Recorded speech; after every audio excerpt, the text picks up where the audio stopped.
അടുത്ത section basis. അപ്പോൾ നമ്മളിവിടെ ഡിസ്കസ് ചെയ്യാൻ പോകുന്നത് എന്താണ് ഒരു വെക്റ്റർ സ്പേസിൻ്റെ ബേസിസ് എന്നാണ്. അപ്പോൾ നമ്മൾ കഴിഞ്ഞ സെക്ഷനിൽ ഞാൻ പറഞ്ഞു 1 0 0 0 1 0 ആൻഡ് 0 0 1 എന്ന് പറയുന്നത് R³ എലമെൻറ്റ്സ് ആണ്. ഇത് ലീനിയർലി ഇൻഡിപെൻഡൻ്റ് ആണെന്ന് ഞാൻ പ്രൂവ് ചെയ്തു കഴിഞ്ഞു. Linearly independent set of vectors in R³. ഇനി ഞാൻ വേറൊരു എനി വെക്ടർ ഇൻ R³ ഞാൻ x1 x2 x3 എന്ന് റെപ്രസെൻറ്റ് ചെയ്യുന്നു. This is any vector in R³. അപ്പോൾ എനിക്ക് ഈ വെക്ടർ x1 x2 x3നെ എനിക്ക് എങ്ങനെ എഴുതാം? x1 into 1 0 0 plus x2 into 0 1 0 plus x3 into 0 0 1 ഇങ്ങനെ എഴുതാൻ പറ്റും. നോക്കോളൂ, x1 പ്ലസ് 0 0 അപ്പോൾ x1. രണ്ടാമത്തെ കോർഡിനേറ്റ് എന്താണ്? x2 പ്ലസ് 0 അപ്പോൾ x2. മൂന്നാമത്തെ കോർഡിനേറ്റ് x3. ശരിയല്ലേ?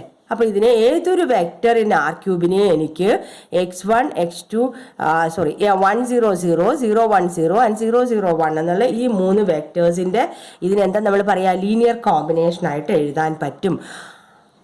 അപ്പോൾ ഈ 1 0 0 0 1 0 and 0 0 1 is a linearly independent set in R³ and any vector in R³ can be written as the linear combination of these three vectors എന്നാണ് ഞാനിപ്പോൾ എഴുതിയത്.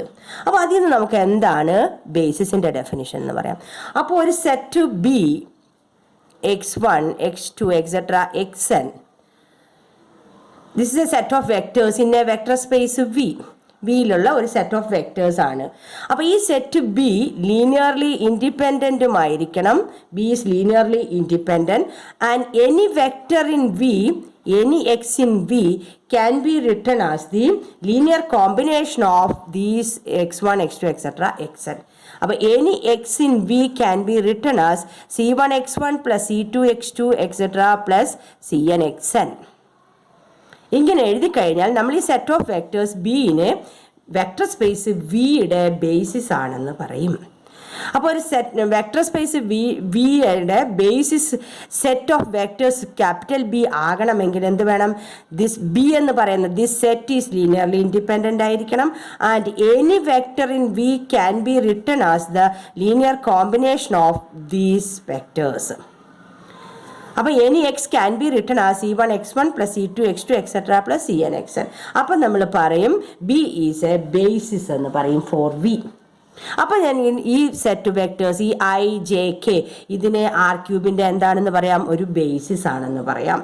അപ്പോൾ ഈ ഐ ജെ കെനെ that is 1 0 0 0 1 0 0 0 1 is called the standard basis for R³. Standard basis for R³. ഇതേപോലെ നമുക്ക് standard basis four R2 പറയാം. R2ൻ്റെ standard basis എന്ന് പറയുന്നത് 1 0 1 0 0 1 ഈ സെറ്റ് ആയിരിക്കും. ഇത് നിങ്ങൾ നോക്കിക്കഴിഞ്ഞാൽ ഇത് ലീനിയർലി ഇൻഡിപെൻഡൻ്റ് ആയിരിക്കും. Any element in R2 that is x1 x2 can be written as x1 of 1 0 plus x2 of 0 1. അപ്പോൾ 1 0 0 1 is the standard basis of R2 and 1 0 0 0 1 0 and 0 0 1 is the standard basis of R³. അപ്പോൾ ഇത് linearly ഇൻഡിപെൻഡൻ്റും ആണ്. Any vector in R2 can be written as the linear combination of these two vectors. ഇതേപോലെ എനിക്ക് Rnൻ്റെ standard ബേസിസും പറയാൻ പറ്റും. എന്താണ് Rnൻ്റെ standard basis എന്ന് പറയുന്നത്? ദാറ്റ് ഈസ് അതിനെ നമ്മൾ ഡിനോട്ട് ചെയ്യുന്നത് ഇതിനെ E1 E2 E1 E2 E3 അങ്ങനെയാണ്. അപ്പോൾ E1 ഈസ് 1 0 0 0, E2 എന്ന് പറയുന്നത് 0 1 0 എക്സെട്ര എക്സെട്ര, En എന്ന് പറയുന്നത് 0 0 etcetera up to 1. This is the standard basis of Rn. അപ്പോൾ ഇതാണ് സ്റ്റാൻഡേർഡ് ബേസിസ് എന്ന് പറഞ്ഞാലും ബേസിസ് എന്ന് പറഞ്ഞാലും. അപ്പം ഞാൻ വേറൊരു എക്സാമ്പിൾ എടുക്കുകയാണ്. എക്സാമ്പിൾ R3 തന്നെയാണ്. U1 equal to 1 0 0, U2 equal to 1 1 0 and U3 equal to 1 1 1. അപ്പോൾ ആദ്യം ഇത് ലീനിയർലി ഇൻഡിപെൻഡൻ്റ് ആണോ എന്ന് നമുക്ക് വെരിഫൈ ചെയ്യാം. അതിന് വേണ്ടിയിട്ട് if k1 u1 plus k2 u2 plus k3 u3 equal to 0,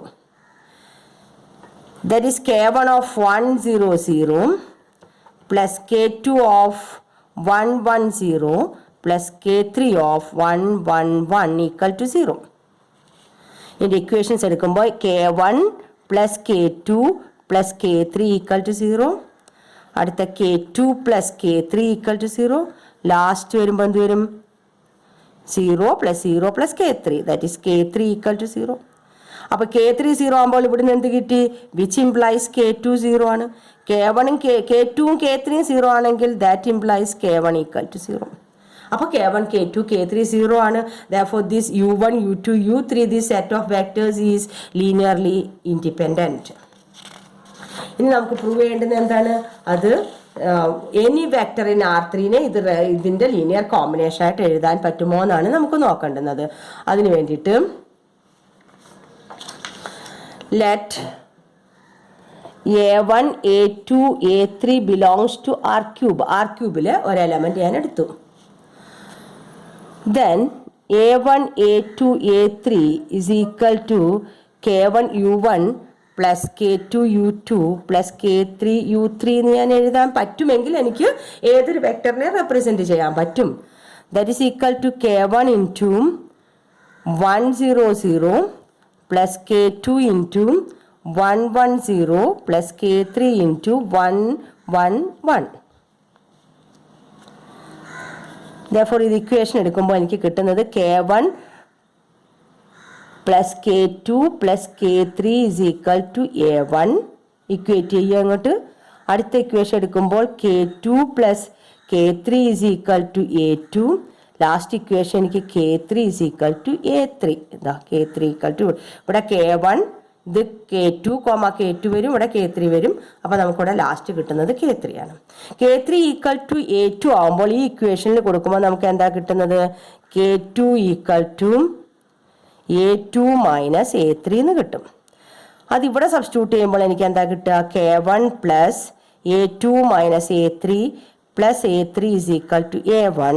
therefore K1 is equal to A1 minus A2. അപ്പോൾ എൻ്റെ A1 A2 A3 എനിക്ക് എങ്ങനെ എഴുതാം? K1 is A1 minus A2 of 1 0 0 പ്ലസ് K2 is A2 minus A3 of 1 1 0 plus K3 is A3 of 1 1 1. Therefore, any vector in R3 can be written as the linear combination of this U1, U2, U3. അപ്പോൾ എൻ്റെ തന്നിരുന്ന set of vectors U1, U2, U3 ഞാൻ പറഞ്ഞു അത് ആദ്യം linearly independent ആണെന്ന് നമ്മൾ prove ചെയ്തു. അതേപോലെ ഞാൻ എഴുതി ഏതൊരു വെക്ടറിൻ R3നെയും U1, U2, U3യുടെ ലീനിയർ കോമ്പിനേഷൻ ആയിട്ട് എഴുതാം. therefore U1, U2, U3 is also A basis for R cube.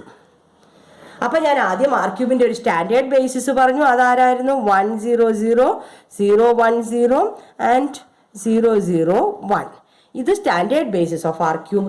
ഇപ്പം ഞാൻ എഴുതിയ ഈ U1, U2, U3 എന്ന് പറയുന്നത് വേറൊരു ബേസിസ് ഓഫ് R ക്യൂബ്. അപ്പോൾ ഒരേ വെക്ടർ സ്പേസിന് തന്നെ ഒന്നിൽ കൂടുതൽ ബേസിസ് ആകാം.